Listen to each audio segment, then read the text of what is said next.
ایک بار پھر آپ کو اپڈیٹ کریں کہ امریکہ اسرائیل ایران میں باضابطہ جنگ میں ضابطہ طور پر داخل ہو چکا ہے، جبکہ امریکہ نے B-2 بمبار طیاروں سے ایران پر حملہ کیا ہے۔ طیاروں نے ایران کے 3 جوہری تنصیبات فردو، نطنز اور اصفہان کو نشانہ بنایا ہے۔ آپ کو اپڈیٹ کرتے چلیں کہ 3 جوہری تنصیبات پر حملہ کیا گیا ہے امریکہ کی جانب سے ایران کے، اور فردو پر 6 بنکرز بسٹر بم گرائے گئے ہیں، جس سے فردو نیوکلیئر سائٹ مکمل طور پر تباہ ہو چکی ہے۔ دیگر ایرانی جوہری سائٹس پر حملے میں ہوک میزائل استعمال کیے گئے ہیں، جبکہ دوسری طرف ایران کا جوابی کارروائی کا اعلان بھی کیا گیا ہے ایران کی جانب سے، اور ایرانی سپریم لیڈر آیت اللہ خامنئی کہتے ہیں کہ امریکہ جنگ میں داخل ہو گیا ہے، اب نقصان کا ذمہ دار وہ خود ہوگا۔ پاسداران انقلاب کا کہنا ہے کہ امریکہ تھوڑا انتظار کرے، حملوں کی سزا بھگتنا ہوگی۔ ایران مشرق وسطیٰ میں تمام امریکی اثاثوں کو نشانہ بنائے گا۔ آپ کو یہ بھی بتاتے چلیں کہ یونانی میڈیا کے مطابق ایسا کہا گیا ہے کہ ایران کی جانب سے ابنائے ہرمز کو بند کرنے کا بھی اعلان کیا گیا ہے۔ یورپی یونین کا کوئی بھی بحری بیڑا یورپ نہیں پہنچ سکے گا۔ آپ کو بتاتے چلیں کہ امریکہ اسرائیل ایران جنگ میں باضابطہ طور پر شامل ہو گیا ہے۔ امریکہ نے B-2 بمبار طیاروں سے ایران پر حملہ کیا ہے۔ طیاروں نے ایران کی 3 جوہری تنصیبات فردو، نطنز اور اصفہان کو نشانہ بنایا ہے۔ فردو پر 6 بنکر بسٹر بم گرائے گئے ہیں، جس سے فردو نیوکلیئر سائٹ مکمل طور پر تباہ کر دی گئی ہے۔ امریکہ اسرائیل جنگ میں باضابطہ طور پر شامل ہو چکا ہے۔ آپ کو اپڈیٹ کرتے چلیں کہ ایران کی جوہری تنصیبات پر حملوں میں ہمیں بہترین کامیابی ملی ہے، ایران کو ہر صورت امن قائم کرنا ہوگا۔ صدر ڈونلڈ ٹرمپ کی جانب سے ایسا بیان سامنے آیا ہے، جس میں انہوں نے کہا کہ ایران کو خبردار کیا ہے کہ اب یا تو امن قائم ہوگا یا ایران کے لیے ایک ایسا سانحہ ہوگا جو کہ گزشتہ 8 دنوں سے بھی بہت زیادہ خطرناک ہوگا۔ انہوں نے مزید کہا کہ ایران کے 3 نیوکلیئر پلانٹ پر کامیابی حاصل کر لی گئی ہے اور ہمارے طیارے کامیاب حملے کرنے میں کامیاب ہو گئے ہیں۔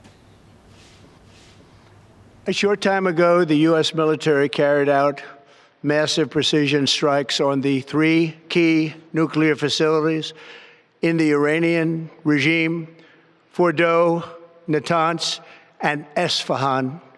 Nuclear enrichment capacity and a stop to the nuclear threat posed by the world's #1 state sponsor of terror. Tonight, I can report to the world that the strikes were a spectacular military success.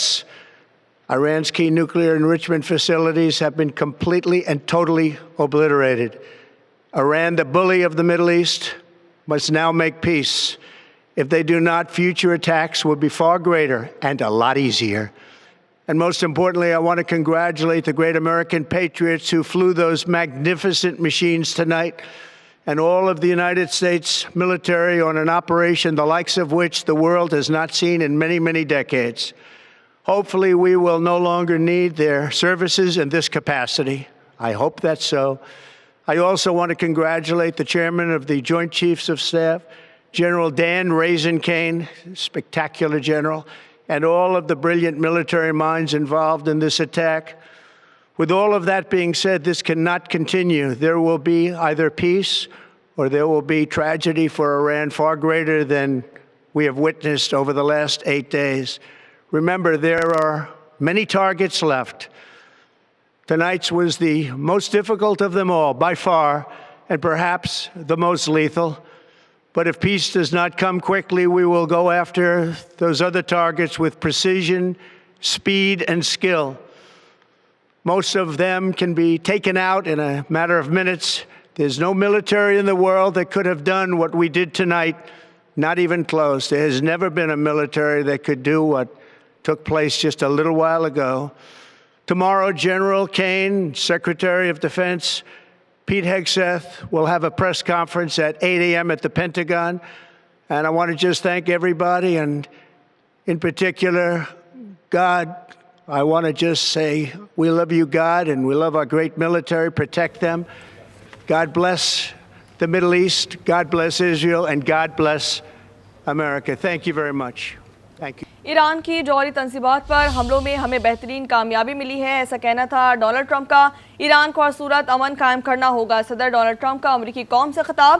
Iran کو بھی انہوں نے خبردار کر دیا ہے، کہا کہ اب تو یا تو امن آئے گا یا پھر ایران کے لیے ایک ایسا سانحہ ہوگا جو کہ گزشتہ 8 دنوں سے بہت بڑا ہوگا۔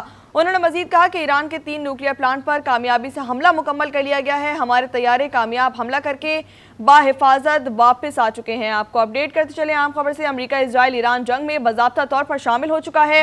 امریکہ نے B-2 بمبار طیاروں سے ایران پر حملہ کیا ہے. طیاروں نے ایران کی 3 جوئی تنصیبات فردو و نتنز اصفہان کو نشانہ بنایا ہے. فردو پر 6 بنکر بسٹر بم گرائے گئے جس سے فردو نیوکلیئر سائٹ مکمل طور پر تباہ ہو گئی ہے. دیگر ایرانی جوہری سائٹس پر بھی حملے میں 30 ٹوما ہاک میزائل استعمال کیے گئے.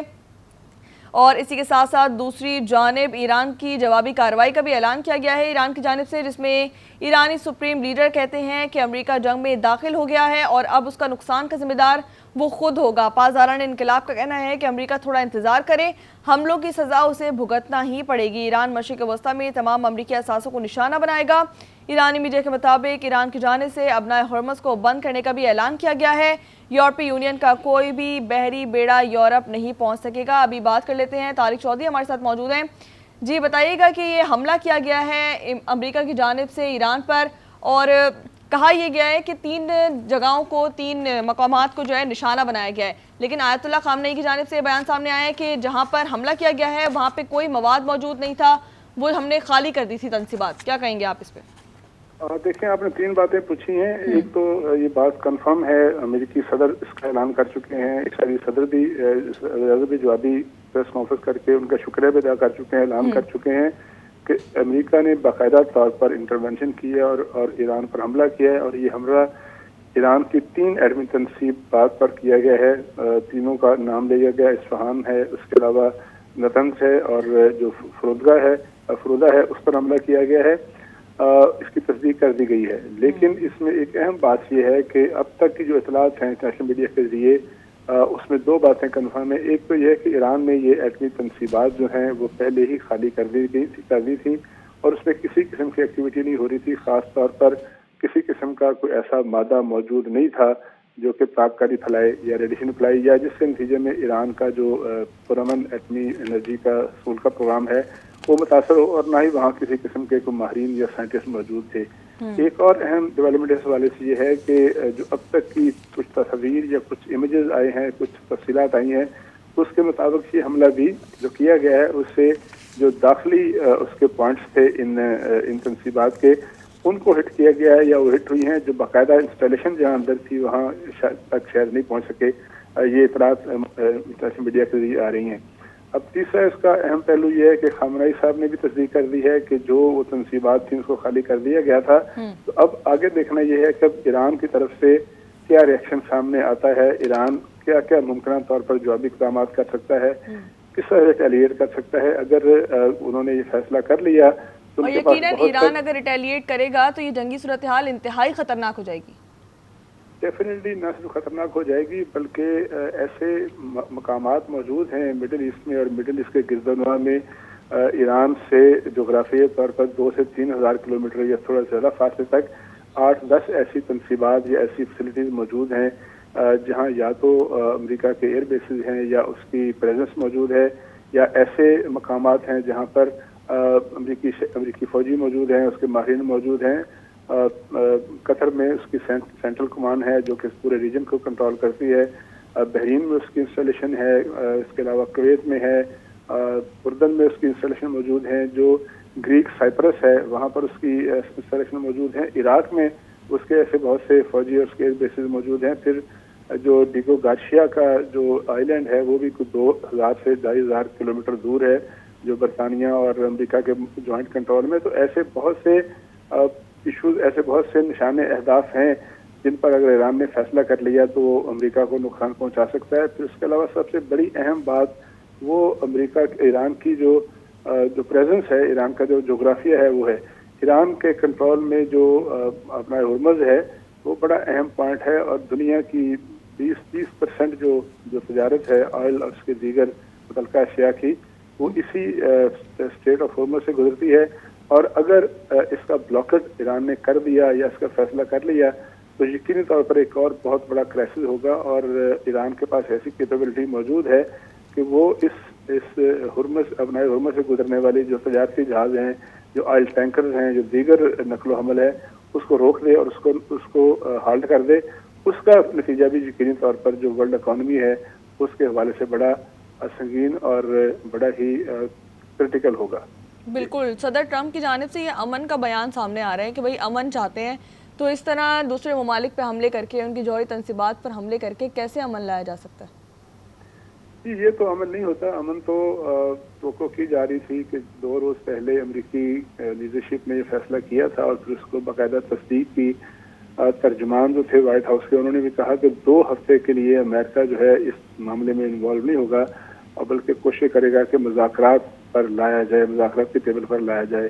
لیکن پھر یکدم جو ہے وہ ایک انہوں نے سمرساٹ لگایا، الٹی کلا بازی لگائی اور جو حملہ جو انہوں نے اعلان کیا تھا اس کی مدت پوری ہونے سے پہلے ہی ایران پر حملہ کر دیا براہ راست۔ تو یہ تو بہت بڑی وائلیشن ہے ان کوششوں کے لیے، اور ان کوششوں کو بھی دھچکا پہنچے گا جس کے لیے پاکستان اور ترکی، سعودی عرب اور OIC کے دیگر ممالک اور دیگر سپر پاور جو ہیں، ریجنل پاورز ہیں، وہ کوشش کر رہی تھی مختلف سے کہ اس معاملے کو ڈی ایسکیلیٹ کیا جائے، جنگ جو ہے اس کو آگے نہ بڑھنے دیا جائے اور فری کین کو الٹیمیٹلی مذاکرات کے ذریعے مذاکرات کی میز پر لایا جائے۔ لیکن اب تو یہ لگتا ہے کہ جو مذاکرات کی جو میز ہے شاید وہ فی الحال خالی رہے اور اس پر کوئی فریق بیٹھنے کے لیے تیار نہ ہو۔ ظاہر ہے جب کسی ملک پر حملہ کر دیا جائے، اس کی انسپائریشن کو نقصان پہنچایا جائے، اس کی سوورنٹی کو چیلنج کیا جائے، تو پھر وہ ملک جو ہے وہ فوری طور پر کیسے مذاکرات کی میز پر آئے گا۔ تو یہ جو حملہ کیا ہے اس کے پس پردہ کیا محرکات ہیں وہ یقینی طور پر وقت کے ساتھ سامنے آئیں گے، لیکن ایک چیز ضرور اس کے نتیجے میں ہوگی کہ وہ خواب یا وہ سپنا جو لوگ دیکھ رہے ہیں کہ مذاکرات کے ذریعے امن ہو اور دنیا میں خاص طور پہ مڈل ایسٹ میں بہتری ہو، وہ فوری طور پر پوری ہوتی نظر نہیں آتی۔ مذاکرات کی اور امن قائم کرنے کی کوششوں کو دھچکا لگے گا۔